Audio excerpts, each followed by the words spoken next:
حضرت جابر رضی اللہ تعالی عنہ کی حمراء الاسد میں شرکت۔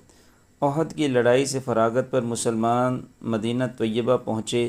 سفر اور لڑائی کی تکان خوب تھی، مگر مدینہ منورہ پہنچتے ہی یہ اطلاع ملی کہ ابو سفیان نے لڑائی سے واپسی پر حمراء الاسد ایک جگہ کا نام ہے پہنچ کر ساتھیوں سے مشورہ کیا اور یہ رائے قائم کی کہ احد کی لڑائی میں مسلمانوں کو شکست ہوئی ہے۔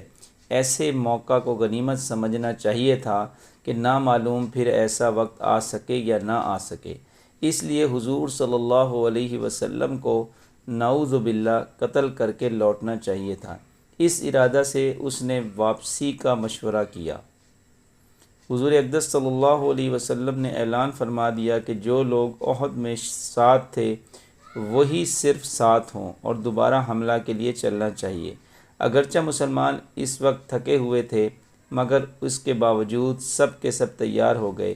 چونکہ حضور صلی اللہ علیہ وسلم نے اعلان فرما دیا تھا کہ صرف وہی لوگ ساتھ چلیں جو احد میں ساتھ تھے، اس لیے حضرت جابر رضی اللہ تعالی عنہ نے درخواست کی کہ یا رسول اللہ صلی اللہ علیہ وسلم، میری تمنا احد میں بھی شرکت کی تھی، مگر والد نے یہ کہہ کر اجازت نہ دی کہ میری 7 بہنیں ہیں، کوئی مرد اور ہے نہیں۔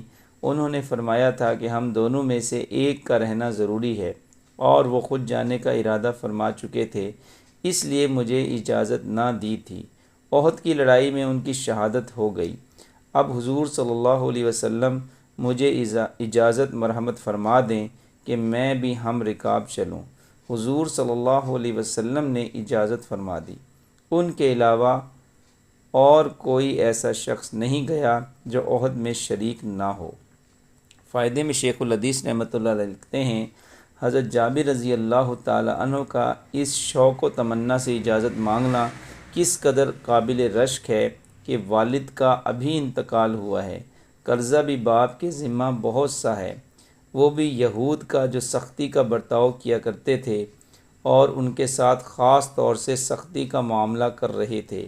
ان سب کے علاوہ بہنوں کے گزران کا فکر کہ 7 بہنیں بھی باپ نے چھوڑی ہیں، جن کی وجہ سے ان کو احد کی لڑائی میں شرکت کی باپ نے اجازت بھی نہ دی تھی، لیکن جہاد کا شوق ان سب پر غالب ہے۔